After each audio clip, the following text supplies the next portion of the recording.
All right, well, welcome everyone. I'm going to go ahead and get started and folks will just trickle in over the next couple of minutes.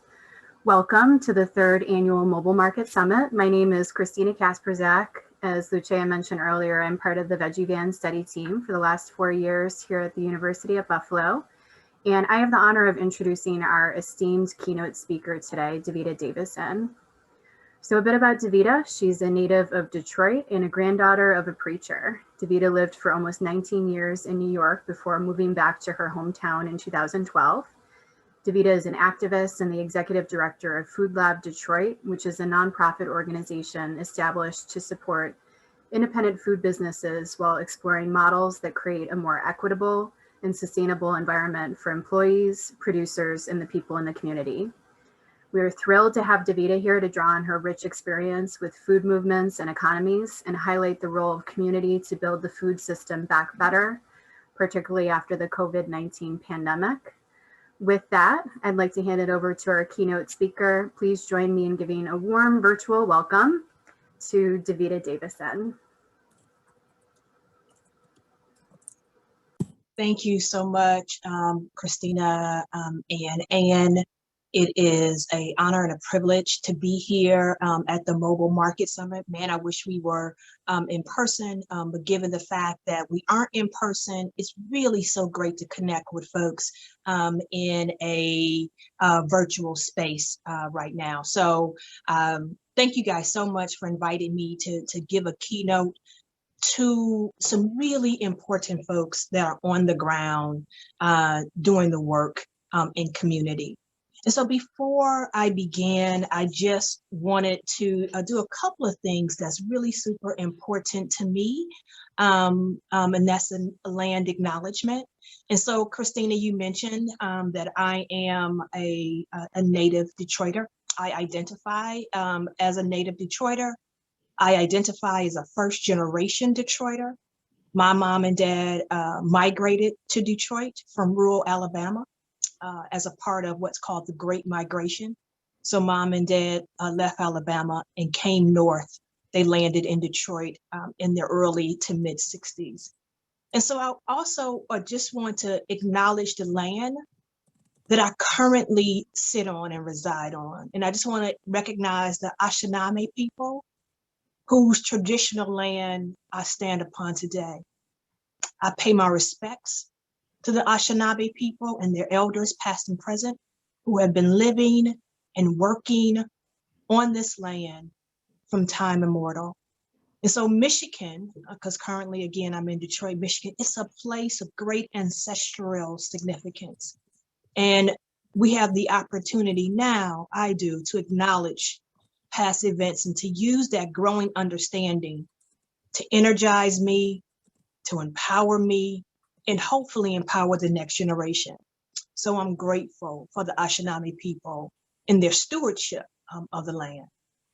And so I guess that really, I wanted to take a step back because that's really important to me, because I think that when we start to talk about our work, and when I specifically talk about my work and what brings me to the intersection of food and food justice, it's important for me to recognize and remember my past.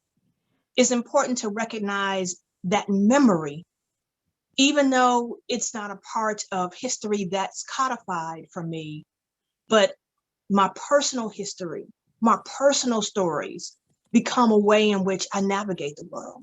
And it gives me a sense of possibility. And so I realized that even now, when I talk about myself and I talk about the work that I do, and I just did it a few moments ago, I open up not with this personal narrative about Devita, but I always recognize how my parents' migration from the South to the North, the story of my mother and father, before I was even born in Detroit, is so much.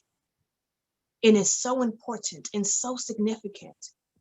And it's the reason why I do what I do. And so this appreciation of my father and mother, even though I wasn't around and born yet, the embedded memory of them fleeing the violence and what we call the de jure segregation and the racial terror of Jim Crow, journeying to the North, is embedded inside of me, and it leads me, it guides me to the work that I do.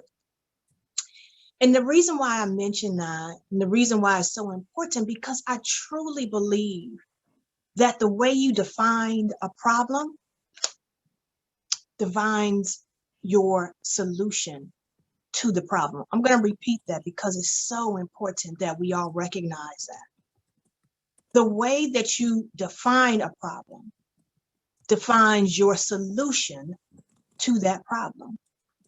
And this is the problem that I have with food insecurity. This is the problem that I have with hunger in this country. Is that in so many cases, hunger is looked to as a charitable issue and not as a justice issue. When we define the problem of hunger, in many cases, we defined it as a lack of food. And if we define it as just a lack of food, then our response is very easy. If it's a lack of food, then all we need to do is collect and distribute and hand out more food. And sadly, that's been our approach in the United States. We have built, and you all know this, we have built a robust system around doing just that. Collecting food, gathering food, and passing out food. We have a robust system that many people around the world model, that started right here in the United States of America. And that robust system is the robust system of food banks and food pantries. And it's all across the nation, and it's a model for the world. And guess what? They've done a really good job of that, collecting, distributing, and handing out food. And I was just reading an article in the New York Times, and I know we all know it, is that they've done a really good job, and they have the numbers to justify it. According to the latest statistics, they've served millions of people, even as they had to deal with the supply chain interruptions as it related to the coronavirus pandemic, even though they had to deal with the health risk of their volunteers and employees. The statistics are staggering. Feeding America, which we all know is a network of 200 of the nation's largest food banks, including the two right here in Detroit, Gleaners and Forgotten Harvest. And the statistic that I just read this morning, that from April to December of 2020, 6.1 billion pounds of food were distributed. Compare that to the year before, it was 4 billion during the same period in 2019. And so early in the outbreak, what their report tells us is that 1/3 of people seeking charity or coming to food banks were doing so for the first time. My question is, if we have a robust network of food banks, food pantry, many of you all have mobile food carts, mobile food trucks, grocery stores on wheel. Why is it then that we have yet this persistent, chronic public health problem? If we define hunger and food insecurity as just passing out, distributing, collecting food, I'm afraid that we are not rooting the problem of hunger and food insecurity, what the real issue is. For me, the real issue is poverty. For me, the real issue is structural racism. For me, it's structural inequality.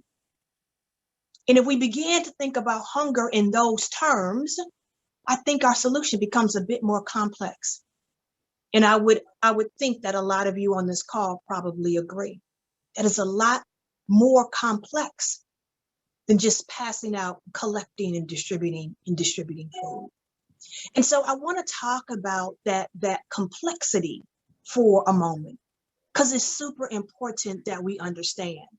Because what we know is that the COVID-19 crisis shined a huge, bright light spotlight on these root causes of why we have hunger in the wealthiest country in the world, like the United States of America. And it's not because we don't have enough food. is because people were already living paycheck to paycheck. And you add on top of that a loss of a job or a loss of two jobs. You add on top of that many women had to leave the workforce to take care of their children because they were unable to go to school. And so you start adding on these types of stressors that came with the pandemic. And in many cases, it tipped people into worrying about if they had enough food to feed their families. And so people who I believe, like us on the call, people who I work with, who are concerned about the issue of hunger and want to get involved to tackle food insecurity, we have to understand the differences between what we all do. Food banks, community kitchens. For the very first time, I've got to tell you, I saw just this overwhelming support of the food entrepreneurs and the chefs that I work with at Food Lab Detroit. And so the reason why I mention this, and I want to say this, and I'm going to put a pin in it because we're going to get back to it, is Food Lab Detroit is a nonprofit organization where I am the executive director. And it is a community of chefs and restaurateurs and bakers who we help to support, scale, provide technical assistance and resources so that they can grow and they can scale the size of their food-based business. But the name Food Lab implies that it is a laboratory. And it is a laboratory for these restaurateurs, small business operators, because they want to create what we call radical business models. Because they understand that food and serving food and having a profitable food-based business is just one part of an intervention in helping to alleviate hunger, particularly in the communities where their businesses are located. And so we work with those who have food-based businesses who want to operate their businesses at the intersection of profitability. Yes, it's important that they have profitable business models, but that's not the only bottom line that they're looking at in the Food Lab community. They're not only looking at having profitable businesses, but they're looking at two other P's as well. The second P is the people, and the third P is the planet. And so we're asking ourselves constantly at Food Lab, how can we operate at the intersection of profitability, people, and planet? Yes, we want to be profitable businesses, but we also want to pay our workers a fair and living wage. We're having that conversation now federally about the increase of the federal minimum wage to $15 an hour. Folks at Food Lab have been thinking about that, in many cases already doing it. But not only a fair and just wage, but also, how can I also work to hire people who have barriers to employment? Our teens, our youth, our returning citizens, our veterans, people who live in our communities and don't have transportation or cars and can't access mass transit because in Detroit is severely lacking. And so can we operate businesses where they could walk to work in their community and neighborhoods? What does it look like also at the intersection of profitability, thinking about the people bottom line and also the planet? Whereas we are locally sourcing our ingredients from the over 1,600 farms and gardens that are located in the city of Detroit. What does that look like when not only people can walk to work, but farmers can also walk to our bakers or to our restaurant to drop off produce that we can prepare for our community? And so understanding that food-based businesses that operate what we call using this triple bottom line methodology is our way of working what we call upstream. And so what we know through the coronavirus pandemic is that the social determinants of health are super important. And so what we saw in the African American community here in Detroit is that particularly Black and Brown people were disproportionately affected by the virus. The statistic tells us that the African American population in Michigan is 14%. But when we look at the population that was most impacted by the virus, 35, 40%, in terms of who was infected and who died, overwhelmingly, disproportionately, it was the African American population. We represent 14% of the population of the state for 40% of the deaths. And so we started to peel back those onion layers and found out that a lot of it had to do with the fact that many folks were working service-based jobs where they came in contact with people with a virus, yes. But a lot of it also had to do with what we call comorbidities. The pandemic affected those, the least vulnerable of those, who were already suffering from what we call chronic related diseases. So again, I go back to the fact of which food-based businesses started out of Food Lab Detroit, which is the organization where I'm the executive director.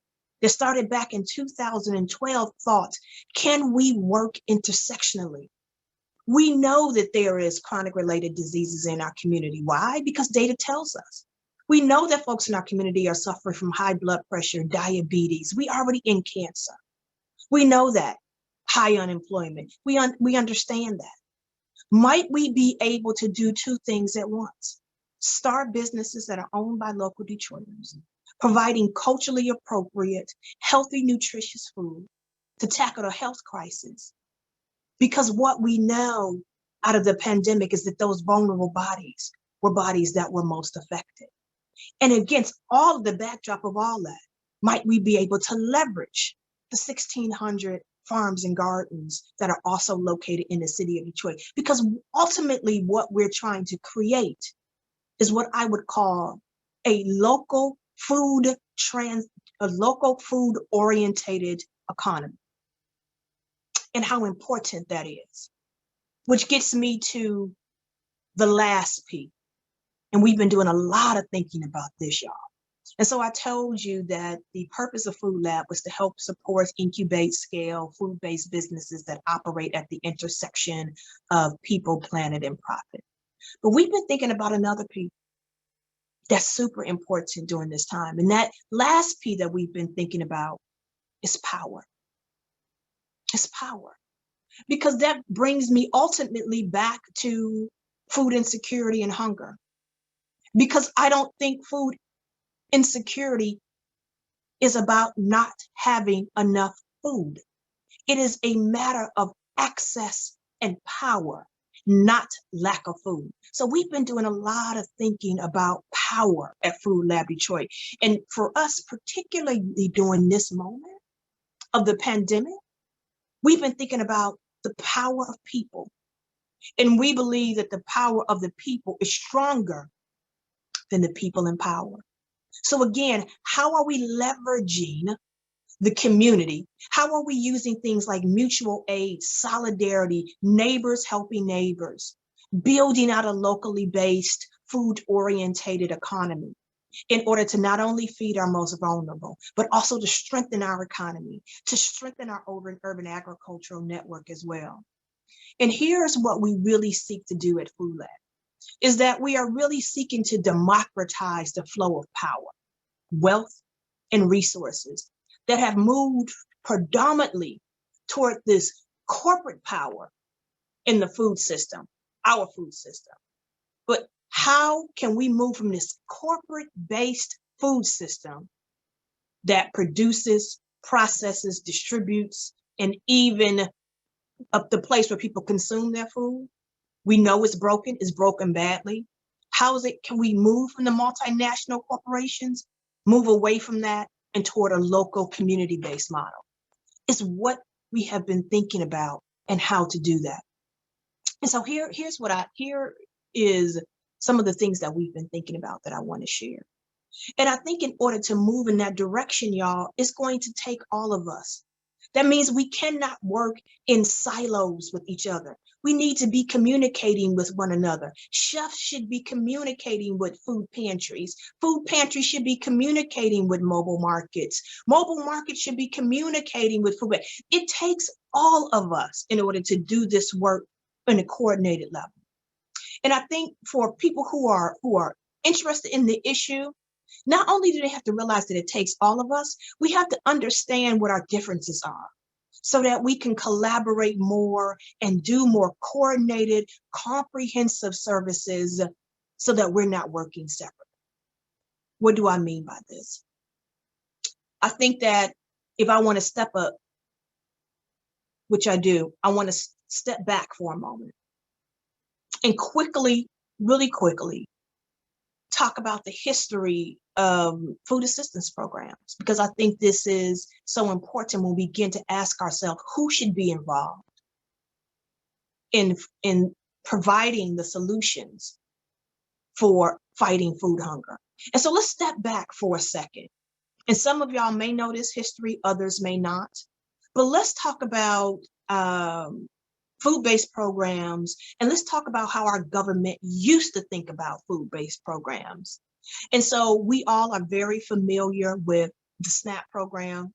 Some folks know it as food stamps. Some people still call it, in my community, still call it food stamps. We call it SNAP program. In the United States of America, it is considered what I think the first line of defense against hunger. It's this mentality, y'all, that it's part of the U.S. social safety net. That if you fall on hard times, the government, our government, is here to help you.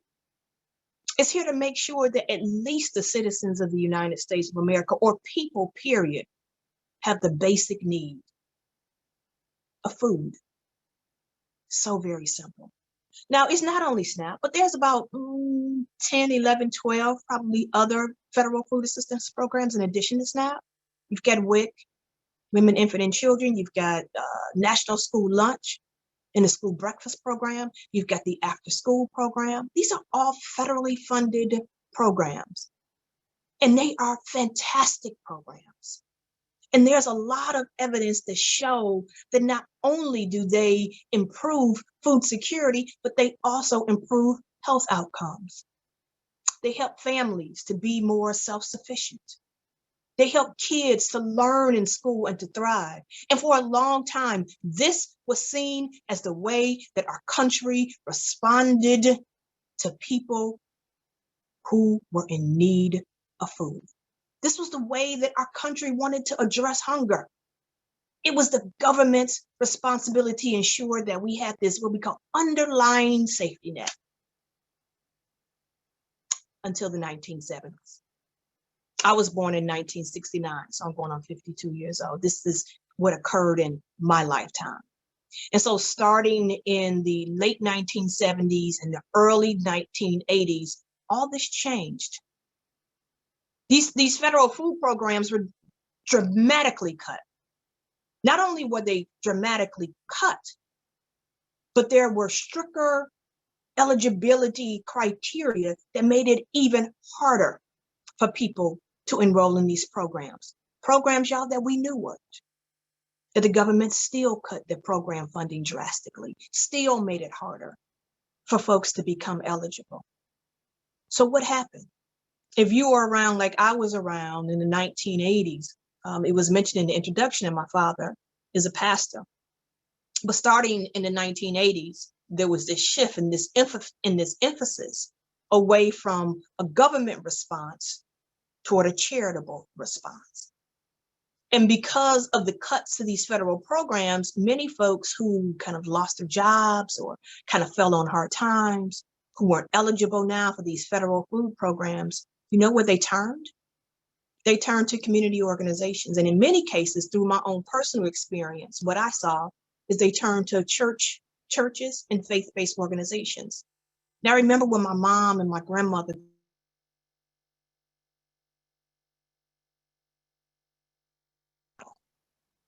started it in a little closet. And so folks who had a hard time in our church feeding their families, they turned to churches, and it was the beginning of our pantry program. And many people, not only community organizations and churches, but many people kind of stepped up to fill the gap. What many of you all are doing right now, filling that gap, meeting people where they are, right? Filling the gap by creating these food pantry models. And then from that, again, in the 1980s, what we see is we also see now the creation of food banks. And not only the creation of food banks, but man, they begin to start to scale as they becomes the ones that are now warehousing the food and distributing the food. These food banks begin to increase in size. And it's important for us to understand this because we should start to ask ourselves when we understand our history, we need to then start asking ourselves, then who's most responsible for this work of getting food to folks? Who's most responsible for tackling the solution of food insecurity and food hunger? And more importantly, who should be involved? Who should be at the table, co-creating solutions together? Because that charitable model that started, at least in our church in the 1980s, with food pantries, the introduction of food banks, that charity model has grown and expanded in scope and size and scale now for 40 years. And now we have these food banks, y'all. At least I don't know about in your community, but in Detroit, we have huge food banks, two in particularly. Again, one is Gleaners and the one is a Hopeful Forgotten Harvest. They're doing great work, well respected in the community. But we have these food banks now, nonprofit organizations, granted, but they are multi-million-dollar organizations. They have large staff, they have board of directors, they have huge network of pantries, marketing, commercials. I mean, huge organizations now. Then you have other programs here in Detroit, and I wonder if they're in your community as well. We have Habitat for Humanity. We've got Salvation Army. We've got Meals on Wheels. And I'm just wondering, this is just my thought, that if we really want to have a more holistic solution to hunger, I would argue that we need all of us to be involved in a coordinated way so that we're not working in silos. Rather than helping folks enroll in federal assistance programs, particularly on the local level, we're coordinating all of our efforts because it's not only about connecting folks and feeding folks and passing out food, is how are we connecting them to other social service programs? How are we making our programs more coordinated? And again, I say that because it reminds me, again, leaning on my past, leaning on history, remembering where my parents and my ancestors comes from. When I say that how food can be used intersectionally, not only is it about passing out and providing food to folks in a very dignified way, but it's also how can we do that in connecting people, thinking intersectionally and connecting them with other social programs. And so what I'm thinking of at this particular moment when I say that is a quote from Fannie Lou Hamer. And Fannie Lou says, when you've got 400 quarts of greens and gumbo soup for the winter, nobody can push you around or tell you what to do. Nobody can push you around and tell you what to do. Fannie Lou Hamer knew the association between food and power. And, you know, at first glance, this Fannie Lou Hamer quote seems to be funny, right? Greens and gumbo for the winter. Nobody can tell you what to do. However, less than 70 years ago, Fannie Lou Hamer struggled against oppressive inequality, poverty, and food insecurity in the Mississippi Delta. That quote references a human's ability to make life-changing decisions when not faced with the daily bear of hunger and malnutrition. Today, the quality of Miss Fannie Lou Hamer, today the quality of that quote, her principles, it resonates with me because of that intersectionality.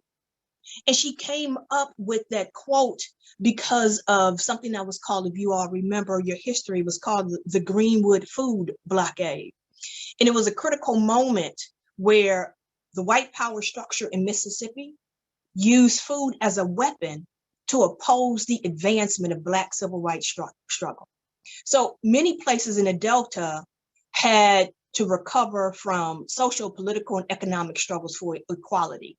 My family were sharecroppers in not only Mississippi, but also Alabama.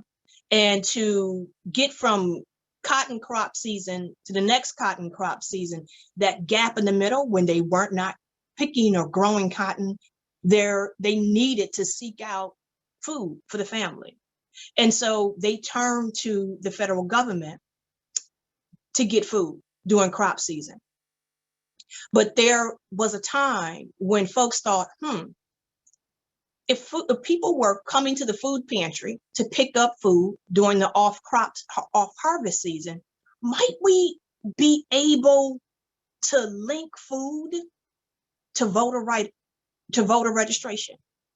So when folks were going to the pantries, my grandparents, great grandparents would tell me, they were also working on voter registration in Greenwood. Power structure didn't like that. They didn't like the fact that not only were folks coming to get food, but they were also registering people to vote. And so what happened is the federal government stopped sending food to Greenwood. It's called the Greenwood Food Blockade. And that is when many people in the African-American community started to look at the link between food, civil rights, and particularly voters' rights.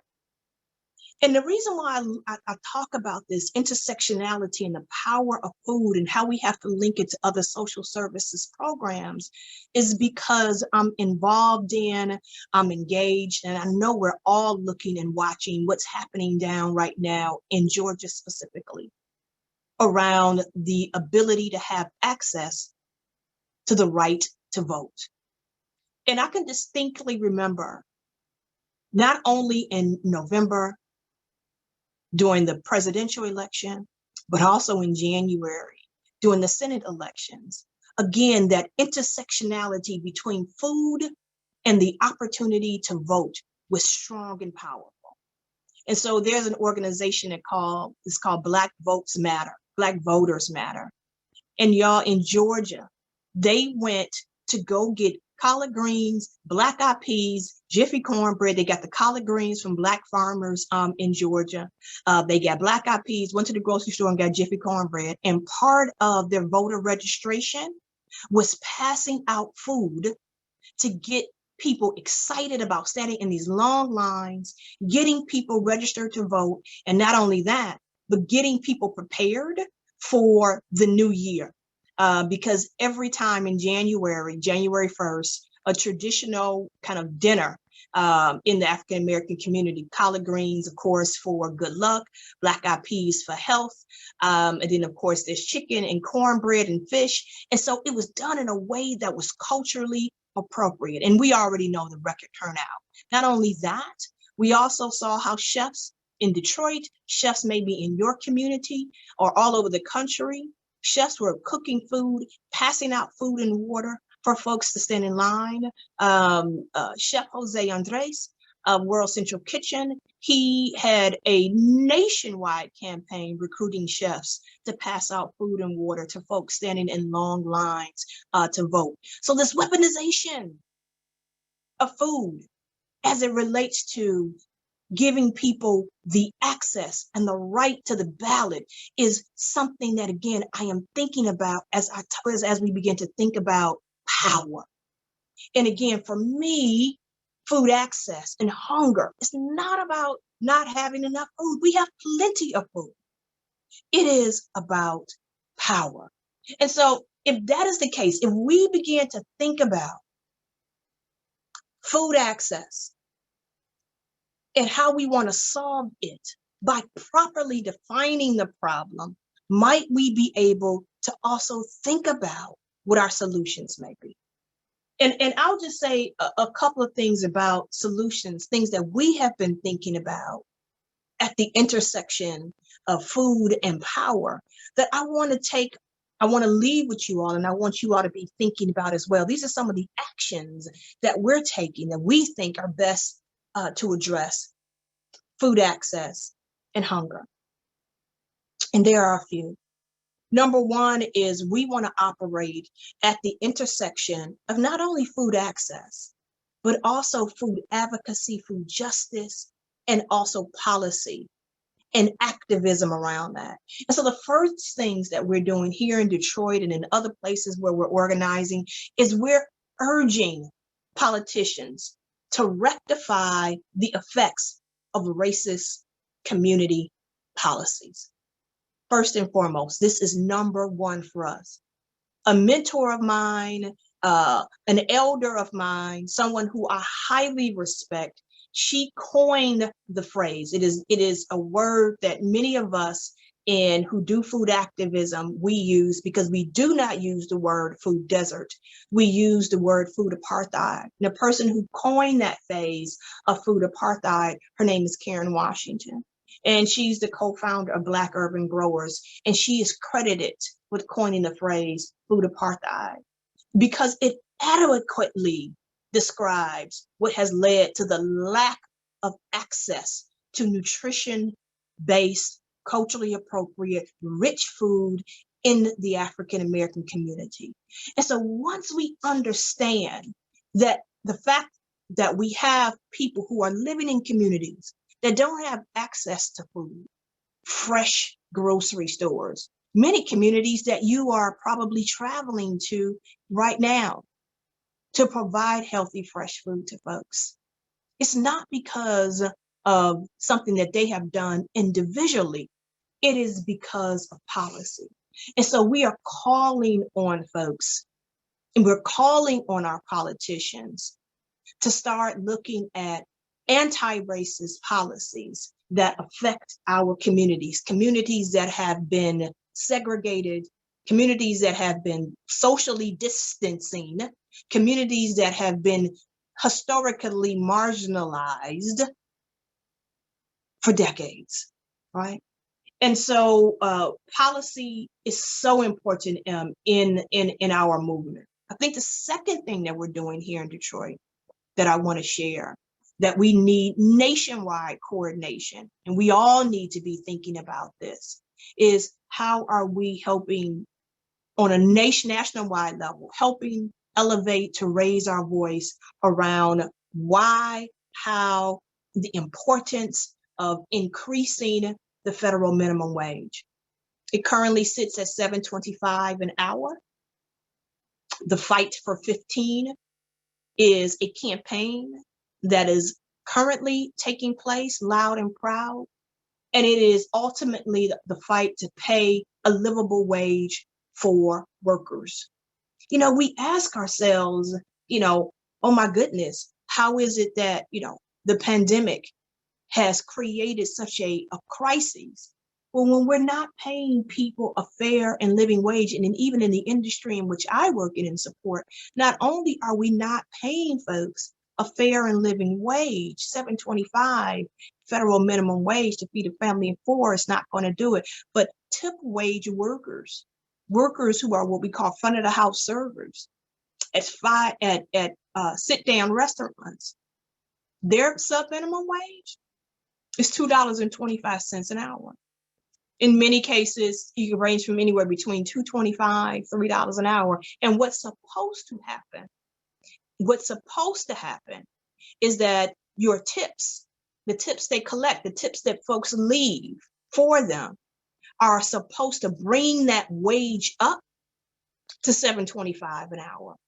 And if the tips do not bring their wage up to $7.25 an hour, what's supposed to happen, our employers are supposed to then bring that wage up for them. And in many cases, that does not happen.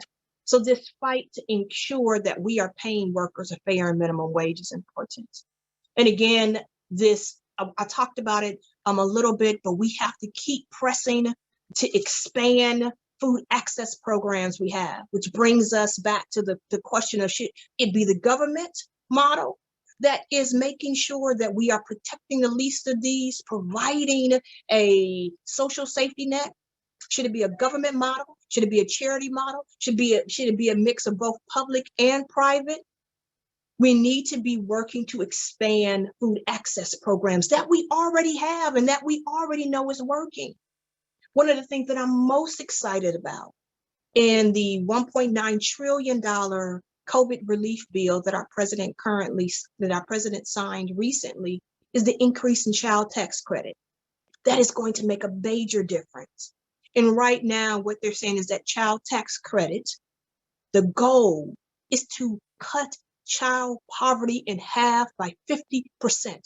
And for those of us in Black and Brown communities, that equates, and some folks have done the math and the research, that can mean 62% in our communities. Y'all, this is huge as we start talking about what are some of the solutions to fight food insecurity and hunger. The next one is so important. Many of us are already doing it. I only have two more, then I want to close. Feed students no matter what. I already talked about the breakfast programs. I already talked about the lunch programs. We have to make sure that our children are being fed. And then last but not least, for me at Food Lab Detroit, because we operate at the intersection of people, planet, and profit, our food-based businesses, because arguably, I would argue anyway, boastfully so, that Detroit, Michigan is the epicenter for urban agriculture. It is also important for us that we support the resources that make it not only easier for our farmers to grow in rural communities, but we also make it easier for farmers to grow in urban communities. And while I'm at it, make it easier for folks to grow their own food, period. And so these are some of the things that we're doing in the city of Detroit. But there's one thing that I want us all to do, and it's one thing I want to leave us with during these particularly trying times. When folks ask me, Davita, how are you doing? At this moment, the work that you're doing, the people that you're helping, the community members that you have seen pass away. And I'm sure all of you all have felt, I don't know anybody who has not felt the impact of this virus. People ask me, Devita, how are you doing? I'm asking you too, how are y'all doing? I can't hear you respond back to me, but I ask you all, how are you doing? And my response and how I'm doing, and it's a mentality that I get up with every day, is I'm hopeful. And that is what gets me up in this particular moment, the ability to practice hope. I think it's also because it's connected to the best of my tradition in the African American community, in the faith community, is to practice hope and to understand that what's going on, that I have to be hopeful. And to be hopeful, and there's a book that I'm almost finished reading. It's called Begin Again by Eddie Glaude Jr. And it is a tribute to James Baldwin. It is a love letter to activists. And James Baldwin was asked this question. He was interviewed by Ebony Magazine. It was in the 1970s. And the interviewer asked him, James, what then about hope? And James Baldwin's response, it was instructive.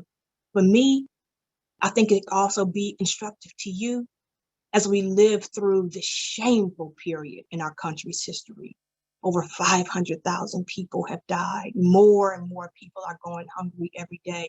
Is that hope is invented every day. We must search for an elsewhere to start anew, to love, to critically assess who we are, who we aspire to be, and to seek refuge in the margins in order to fortify our imagination so that we can rejoin the battle every day. And so I leave you with that. What are you visioning? What are you reimagining? And as you continue with this summit, I want you all to press your colleagues, press yourselves to be reinventing, to be reimagining, to have big, bold visions, and by God, be intersectional in your work. And I look forward to joining y'all for the rest of the summit as well. Thank you.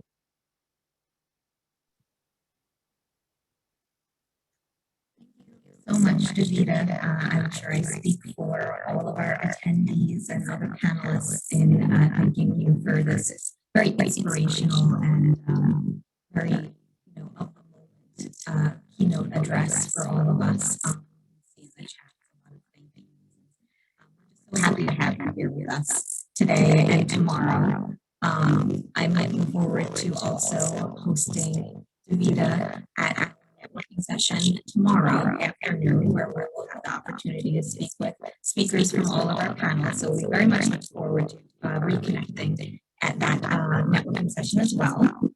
Just a note for everyone going forward for the rest of the afternoon, I am including in the chat box the link for our networking session 1 today. Today, our networking session is based off of everyone's interests that they identified in their registration. So if you follow that link back to our Hey Summit event website, you'll be redirected to our remote platform for virtual networking. So much for joining us today, and we look forward to speaking more with you tomorrow, and we hope you enjoy the rest of the panels today.